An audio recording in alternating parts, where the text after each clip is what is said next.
नवजोत रंधावा, बड़ी खबर, कोरोना संकट के दौरान ऑक्सीजन की कमी को देखते हुए फिलहाल केंद्र सरकार ने एक बड़ा फैसला लिया है और इस फैसले के तहत 551 ऑक्सीजन प्लांट्स लगाए जाएंगे। खुद प्रधानमंत्री नरेंद्र मोदी अब इस मोर्चे पर उतर आए हैं। पीएम केयर्स फंड के तहत प्लांट लगाने का आदेश जारी कर दिया गया है। प्रधानमंत्री की तरफ से कहा गया है कि इस प्लांट में जल्द से जल्द प्रोडक्शन शुरू किया जाए। तो इस वक्त देश को सबसे ज्यादा अगर किसी चीज की जरूरत है तो वो है ऑक्सीजन, और इसी की कमी। और इस बीच प्रधानमंत्री अब आ गया, उन्होंने सीधे तौर पर कहा कि 551 नए ऑक्सीजन प्लांट्स लगाए जाएंगे। जल्द से जल्द ये काम पूरा होगा। सरकारी अस्पतालों में नए ऑक्सीजन प्लांट्स लगेंगे ताकि मरीजों की ऑक्सीजन के बिना जान न जाए। ऑक्सीजन संकट पर केंद्र सरकार का ये बड़ा कदम। हिमांशु मिश्रा मेरे सहयोगी हमारे साथ जुड़ चुके हैं। ये बड़ा कदम, और हिमांशु, सही मायने में इसकी बहुत ज्यादा जरूरत भी है। इस समय देश को ऑक्सीजन चाहिए। देखिए, बिल्कुल नवजोत, देश को जो जिस चीज की सबसे ज्यादा रिक्वायरमेंट है इस वक्त जो है ऑक्सीजन की कमी है, और उस ऑक्सीजन की कमी को किस तरीके से जो है वो खत्म किया जा सकता है, उसकी सप्लाई को कैसे बढ़ाया जा सकता है, उसको लेकर प्रधानमंत्री ने एक बड़ा कदम उठाया है और पीएम केयर फंड से पैसा रिलीज किया है। 551 नए प्लांट्स लगाए जाएंगे जो सभी डिस्ट्रिक्ट्स के अंदर होगा, और 162 डिस्ट्रिक्ट के अंदर पहले ही जो है वो ऑक्सीजन प्लांट लगाए गए। तो इस तरीके से हर डिस्ट्रिक्ट के अंदर एक ऑक्सीजन प्लांट होगा जिससे कहीं पर भी किसी भी तरीके की जो है ऑक्सीजन की कमी ना रहे और लोगों को सही समय पर उपचार मिले, और किसी की जो है वो अगर कोरोना संक्रमित है तो उसको ऑक्सीजन सही समय पर उचित मात्रा में मिले। इसकी कोशिश जो है सरकार की तरफ से की जा रही है, और ये ऑक्सीजन प्लांट जल्द से जल्द जो है सभी 551 डिस्ट्रिक्ट में लगा दिए जाएंगे। हिमांशु, बता पाएंगे क्या कोई समय सीमा भी इसके लिए रखी गई है, क्योंकि इस वक्त बहुत जरूरत है ऑक्सीजन की? देखिए, समय सीमा जितना सरकार जो है इसको युद्ध स्तर पर काम कर रही है, और जितनी जल्द से जल्द हो, सभी डिस्ट्रिक्ट एडमिनिस्ट्रेशन को बताया गया है कि इस पर आपको युद्ध स्तर पर काम करना होगा, और जल्द से जल्द ये ऑक्सीजन प्लांट जो है वर्किंग में आ जाए, इंस्टॉल कर दिए जाएं, जिससे हर डिस्ट्रिक्ट के अंदर जो भी हॉस्पिटल है, चाहे वो सरकारी है या प्राइवेट है, उनकी पूर्ति जो है ऑक्सीजन की वो इन्हीं डिस्ट्रिक्ट प्लांट से हो। और उस बीच में अगर कहीं भी ऑक्सीजन की कोई कमी है तो सरकार उसकी मॉनिटरिंग कर रही है, सभी स्टेट्स के नोडल ऑफिसर से बात कर रही है, और अगर यहां भी कमी है उसकी पूर्ति को करने के लिए सरकार ने पहले ही एक समन्वय कमेटी बना दी है, और जल्द से जल्द ऑक्सीजन हर स्टेट को मिले जहां सबसे ज्यादा रिक्वायरमेंट है उसको भी देखा जा रहा है। तो कहीं ना कहीं एक तरीके से युद्ध स्तर पर दोनों तरफ काम हो रहा है। जहां कमी है अभी, अगर प्लांट नहीं है वहां कैसे ऑक्सीजन पहुंचे, और दूसरे नए प्लांट लगाकर ऑक्सीजन की जो कमी है उसको कैसे पूरा किया जाए, इसको लेकर भी पूरे दिशा निर्देश जो है वो पीएमओ की तरफ से दिए गए हैं, और पीएम केयर फंड से पैसा भी रिलीज कर दिया गया। दूसरी बड़ी बात, हिमांशु, क्या प्रक्रिया शुरू हो चुकी है इसकी? देखिए, जो हमारी जानकारी है अभी पैसा रिलीज हो गया, सभी डिस्ट्रिक्ट एडमिनिस्ट्रेशन को बता दिया गया जहां जहां प्लांट लगने हैं वहां के लिए स्वीकृति के जो अमाउंट है वो जल्द से जल्द वहां पहुंच जाएंगे, और ये कहा जाएगा कि जितनी जल्दी हो सके ऑक्सीजन के प्लांट जो है वो लगाए जाए।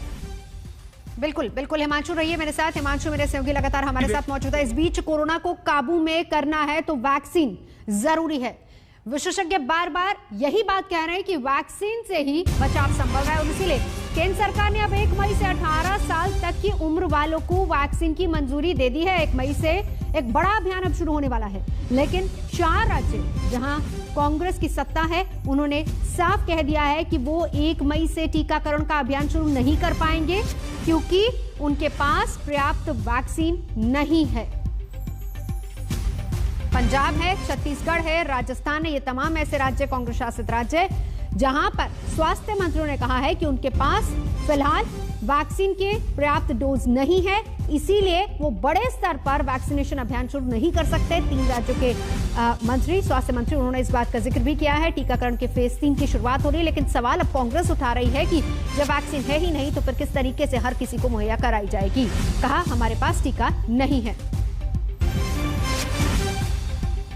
और 18 से 45 साल की आयु वर्ग की जो हमारी आबादी 35 से 40% की अगर हम मानते हैं, उनके लिए आधी कैपेसिटी यानी केवल 3.5 करोड़ वैक्सीन उपलब्ध कराए जाएंगे। और देखिए स्थिति क्या बन रही है। मैंने सुना कि असम ने अपनी तरफ से ऑर्डर प्लेस किया वैक्सीन का, तो उनको कहा गया है कि 1 महीने बाद मिलेगा। तो ये व्यवस्था केंद्र सरकार ने बना रखी है। न केवल असंतुलित और अस्वीकार्य रेट बनाए हैं, सप्लाई नहीं है, और अगर ऑर्डर देने के लिए कहा जा रहा है तो फैक्ट्रियों के पास सामान नहीं है पूरा करने के लिए। 45 साल से ऊपर के लोग, राजस्थान में 2 करोड़ 9 लाख है। इन सारे लोगों को अगर 7 लाख डोज पर डे हम दें, तब भी 1.5-2 महीना लग जाएगा इस कैटेगरी के लोगों को वैक्सीनेट करने में। सवाल ये कि हमारे पास वैक्सीन खत्म हो गई, फिर हमने भारत सरकार को कहा 1 लाख वैक्सीन बच गई, फिर उन्होंने 10 लाख भेजी, फिर 4 लाख भेजी।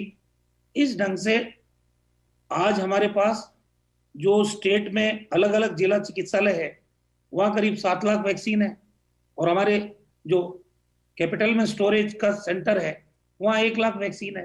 टोटल 8 लाख वैक्सीन है। वैक्सीनेशन जो हमारे पास आज तक सिर्फ 34 लाख हमारे को डोजेज मिली है, जिसे 30 लाख को हम यूटिलाइज कर चुके हैं, और सिर्फ 4 लाख हमारी डोजेज हमारे पास बैलेंस है। ये आज का दिन हमारा निकलेगा, और पर डे 1,90,000 लाख लगा रहे हैं, तो हमारे पास ज्यादा सप्लाई नहीं, इसी का हमारा उससे काम नहीं चल। तो कांग्रेस शासित राज्यों के स्वास्थ्य मंत्री कह रहे हैं कि वैक्सीन की डोज नहीं है। मेरे साथ 3 सहयोगी इस वक्त जुड़ चुके हैं। मंजीत सहगल चंडीगढ़ से हमारे साथ मौजूद है, देवांकुर हमारे साथ जयपुर से मौजूद है, रवीश मेरे साथ भोपाल से। लेकिन सबसे पहले मंजीत, पंजाब की स्थिति क्या है? क्या वाकई वैक्सीन नहीं है या फिर सियासत इसको लेकर हो रही है? देखिए नवजोत, शुक्रवार को प्रधानमंत्री के साथ जब बैठक हुई थी तो मुख्यमंत्री कैप्टन अमरिंदर सिंह ने साफ साफ बता दिया था कि जो 18 वर्ष से लेकर 45 साल तक के बीच में जिन लोगों को वैक्सीन मिलनी है वो उनके बूते से बाहर है, क्योंकि एक तो राज्य को सही मात्रा में वैक्सीन नहीं मिल रही है, दूसरे इससे राज्य पर 1,000 करोड़ रुपए का अतिरिक्त भार पड़ेगा। तो केंद्र सरकार सुनिश्चित करे कि एक तो वैक्सीन सही मात्रा में, सही क्वांटिटी में राज्य को मिले, दूसरे राज्य सरकार की आर्थिक मदद भी करे। और इसके अलावा कांग्रेस अध्यक्ष सोनिया गांधी के साथ बैठक में भी मुख्यमंत्री ने उनको जानकारी दी थी कि पंजाब इस स्थिति में नहीं है कि 18 साल से लेकर 45 साल तक के लोगों को वैक्सीन उपलब्ध करवाए, क्योंकि वैक्सीन की उपलब्धता नहीं है, जिसे केंद्र सरकार को सुनिश्चित करना है।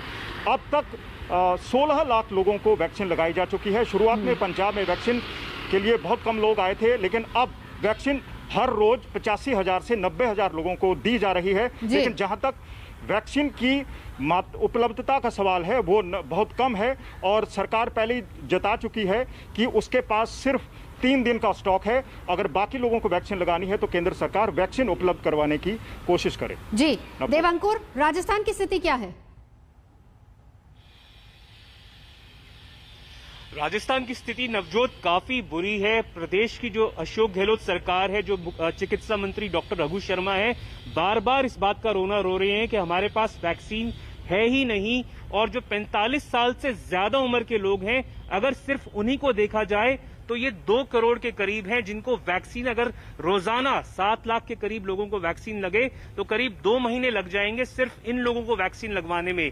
और जब अगर केंद्र की सरकार कह रही है कि 1 मई से 18 साल से उम्र के ऊपर के लोग भी वैक्सीन लगवा सकते हैं, तो ऐसी स्थिति में प्रदेश की सरकार बार बार गुहार कर रही है केंद्र की सरकार को कि हमें वैक्सीन उतनी दे तो सही आप, ताकि हम लोग हैं जो नीडी हैं, क्योंकि ये माना जा रहा है कि जो 18 से 45 साल की उम्र के लोग हैं नवजोत, ये सुपर स्प्रेडर की कैटेगरी में आ सकते हैं। जो लोग बाहर जाते हैं, काम करते हैं, युवा कैटेगरी है। तो प्रदेश की सरकार कह रही है कि हम बिल्कुल चाहते हैं कि इन लोगों को वैक्सीन लगे, पर हमारे पास पर्याप्त संख्या में डोजेस नहीं है। और जो कई हम लोगों ने ग्राउंड रिपोर्ट भी की है, उसमें दिखाया भी है नवजोत के किस तरह से अलग अलग सेंटर्स में वैक्सीन की भारी कमी है। रवीश, मध्य प्रदेश की स्थिति क्या है? क्योंकि 2 राज्य ऐसे जिन्होंने सीधे तौर पर कह दिया, अदर वो तमाम राज्य जो कांग्रेस शासित हैं। मध्य प्रदेश का हाल क्या है बताइए, शिवराज सरकार वहां? देखिए, शिवराज सरकार की जब हम बात करते हैं तो यहाँ पे तो वैक्सीनेशन अभी हो रहा है ठीक ठाक, लेकिन पड़ोसी राज्य छत्तीसगढ़ जो कि आरोप लगा रहा है कांग्रेस शासित राज्य है मध्य प्रदेश के साथ ही में सटा हुआ है, उसका गंभीर आरोप है। और छत्तीसगढ़ के मुख्यमंत्री भूपेश बघेल ने तो बाकायदा चिट्ठी लिख दी है केंद्रीय स्वास्थ्य मंत्री डॉक्टर हर्षवर्धन को कि जिस तरह से वैक्सीन के दाम बढ़े हैं, भले ही वो कोविशील्ड हो या कोवैक्सीन हो, आने वाले समय में छत्तीसगढ़ में जो वैक्सीनेशन का अभियान है वो प्रभावित हो सकता है। छत्तीसगढ़ सरकार ने सीधे तौर पे तंज कसा है और इसे बताया है कि ये आपदा में लाभ कमाने का उद्देश्य दिख रहा है वैक्सीन मैन्युफैक्चर कंपनी का, कि वो ऐसे समय पे वैक्सीन की कीमतें बढ़ा रही है। अगर ऐसा होता है तो छत्तीसगढ़ में 1 मई से जो वैक्सीनेशन का अभियान शुरू होना है 18 साल से ऊपर के लोगों का, वो प्रभावित होगा, क्योंकि पहले तो वैक्सीन की कमी है राज्य में, और दूसरा वो अगर जो प्रक्रिया है वैक्सीन बनाने वाली कंपनियों से वैक्सीन खरीदने की, अगर उस प्रक्रिया को टेंडर प्रक्रिया के तहत जाते हैं तो वैक्सीन लेने में देरी होगी और वैक्सीनेशन का अभियान प्रभावित होगा। इसीलिए बीपीपीआई के जरिए केंद्र सरकार ये आदेश दे कि राज्य पैसे जमा करा के वैक्सीन वहां से नजर आप अपनी बनाए जरूरत के रखिए। हिसाब आप से तीनों का बहुत बहुत शुक्रिया इस पूरी जानकारी के लिए। नमस्कार, मैं हूं अंजना ओम कश्यप। हमें उम्मीद है ये वीडियो आपको पसंद आया होगा। लेटेस्ट खबरों के लिए यूं ही देखते रहिए आज तक, और इस वीडियो के पसंद आने पर लाइक, शेयर एंड सब्सक्राइब करना ना भूलें।